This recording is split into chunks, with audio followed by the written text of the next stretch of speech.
بسم الله الرحمن الرحيم والتين والزيتون وطور سينين وهذا البلد الأمين لقد خلقنا الإنسان في أحسن تقويم ثم رددناه أسفل سافلين إلا الذين آمنوا وعملوا الصالحات فلهم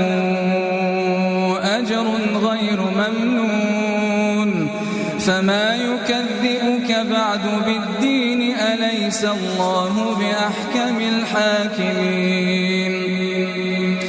بسم الله الرحمن الرحيم اقرأ باسم ربك الذي خلق الإنسان من علق اقرأ وربك الأكرم الذي علم بالقلم علم الإنسان ما لم يعلم كلا إن الإنسان ليطغى أن رآه استغنى إن إلى ربك الرجعى أرأيت الذي ينهى عبدا إذا صلى